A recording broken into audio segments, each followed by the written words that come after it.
Hi everyone and welcome back to Everything Lynn. I'm Lynn. Let's dive into this video. So as of now, I'm going to be coming up on a year since I've started my LOC journey. My LOC journey started in February 6th of 2023. And I've learned a little bit more since the very beginning stages. I remember I had a video where I was kind of trying to figure out like when to wash my hair. I remember I washed my starter locks at about the 3-week period. So today we're going to be tackling what I've learned since then regarding washing my hair and my wash routine. So when I first started my locks, my initial install, so my loctician at the time was telling me I'd have to go, I believe it was 8 weeks or something like that, without putting water to my hair, without washing my hair. And I was like, blasphemy, my lady, I will not be listening to you. I'm so sorry.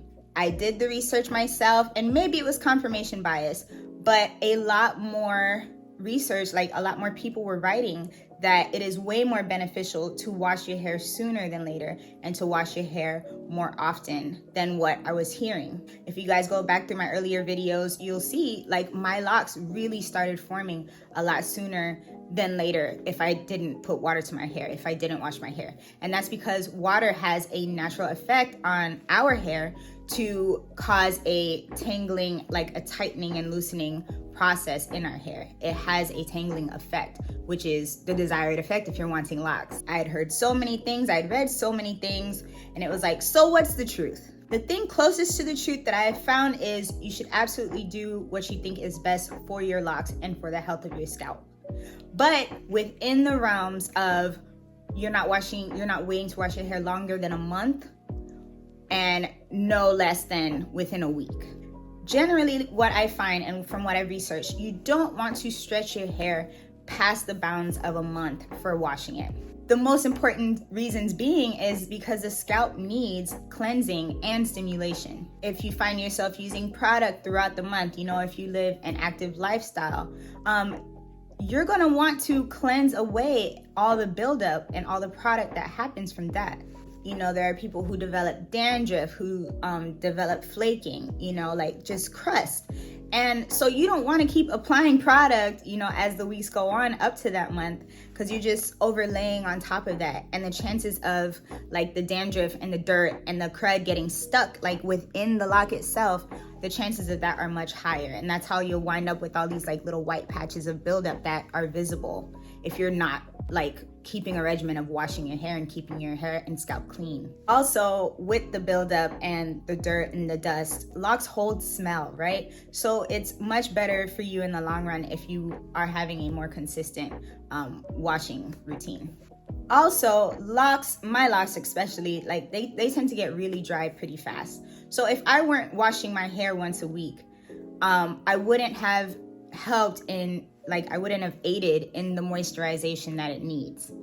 Our hair is like a plant, right? So if you have a plant sitting outside and you are not watering it, but every couple of months or a month to every couple of months, it's gonna get brittle and dry and withered, like it's more prone to breakage that way. So you gotta think of your hair in that way as well. Like it needs the act of you putting water on it and washing it. So if you care to know what I do, my wash day is usually on Saturdays, like it's every Saturday, so a week. And just started using these products, but it's Camille Rose, Black Castor Oil and Shebe, and this one's a cleanse. And I really like this one so far. Like I just started using it, like I said, but I like the smell of it. I like that it has a bit of a pepperminty feeling to it as well. And then, so I got this What You Like Cleansing Apple Cider Vinegar Rinse. And it looks like this. I got this from Sally's. And the girl was so helpful because I was telling her this problem that I was running into where I was shampooing my hair, but like I felt like the shampoo stayed in my hair. Like at the very root of it, it felt like there was still product in my hair after all was said and done. Perhaps it's the conditioner. But I didn't feel like the shampoo was doing a good enough job of getting whatever I had put in my hair out. And so it was just leaving like a layer on my scalp and on the very like tips of my locks, right? So I was like, man, this is frustrating. Like I'm shampooing my hair and it's just not coming out. and she said, you know, maybe you should try a rinse, like something that's not gonna stay in your hair as much. So what I do, because I wash my hair twice when I shampoo it, because they are locks. Like when I was a loose natural, obviously you just lather once and rinse. But for me now, it's lather, rinse, repeat, because the locks are holding on to so much more. So I take care to wash my hair twice now. So what I do is I wash with this first now, and then I follow up with this rinse. And it's very sudsy, but it's not drying, and I really, really like that. And it cleansed my scalp like crazy. Like after my wash, it looks so good. Like I'm not seeing all the buildup and stuff that's still left there. So as of now, I'm really enjoying this duo. Again, I got those from Sally's. I'm not sure what every Sally's may hold, but as of now, I really like those products. We'll see how it all works out for me. So now for my leave-ins, I don't use oils so much anymore. I've gone back to the basics. Your girl is more so sticking to greases now. Back to the basics, like I said, we've got the Blue Magic on deck, and sometimes I'll put a bit of castor oil in here and then put that on my scalp. And I switch between greases because sometimes my hair just feels like it doesn't like it. So then I'll wash my hair or something the next week and then try something else. But so I switch between that. And today, after my wash, because today's Saturday, after my wash today, I don't know if you guys can see this, it's not focusing. But anyway, this one I got from my farmer's market, and it's an African shea butter, and it's a whipped one.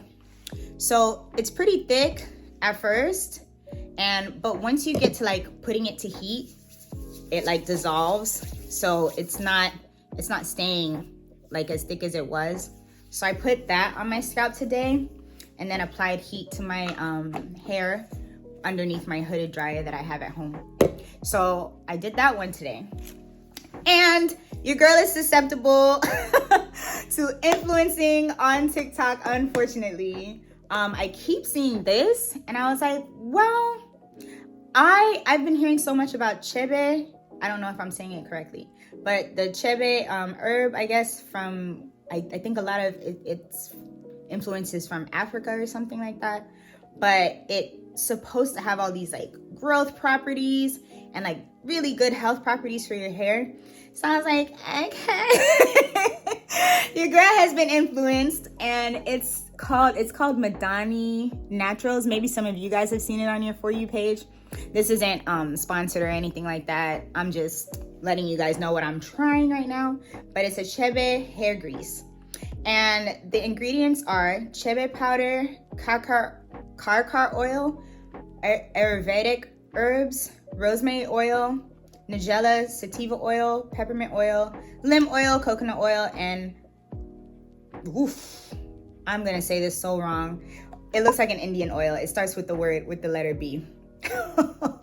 I'm not even gonna butcher it for y'all, but I've also heard that oil is pretty good. And this is what it looks like on the inside. You see, I've already dug into it, and I liked how it felt. I liked how it felt on my scalp.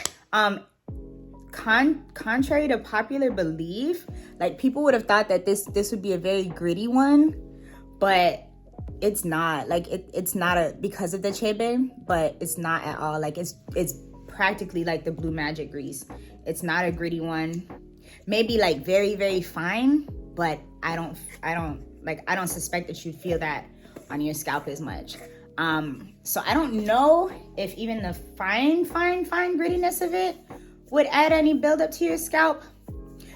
But again, I'm trying it so that you don't have to. And as of now, I don't think so. It washed out of my hair just fine. Like I said, today was my wash day, and this was the grease of choice last week. So as of now, I enjoy it, and it smells really good. I like the way it smells personally. But that's my wash day routine.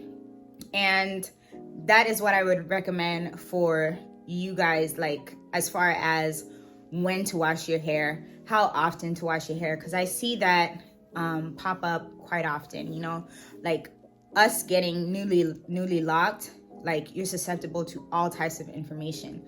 And my loctician, like I said, like she wanted me to wait I want to say it was even more than 8 weeks. I can't even really remember now, but it was quite a stint, and I was like, you're nuts.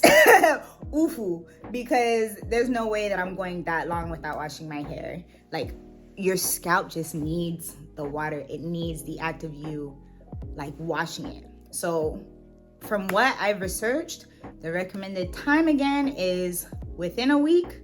Within that week, like no less than 7 days, because you don't want to risk drying out your scalp and not letting your natural sebum, you know, get to your hair and whatnot. But no more than a month. So more than a month, you're looking at the danger zone. But that's all that I have for this video. Thank you guys so much for watching, and I will be posting an update when I get my hair interlocked again by the end of this month. I believe I'll be getting them done on January 27th. So this is what they're looking like now. We've got a little bit of new growth since I last dyed it. I don't really know if I want you guys seeing the back of my hair, but this is what it's looking like in the back. What do you guys think? She's coming along. She's coming along. And I will see you guys in the next video.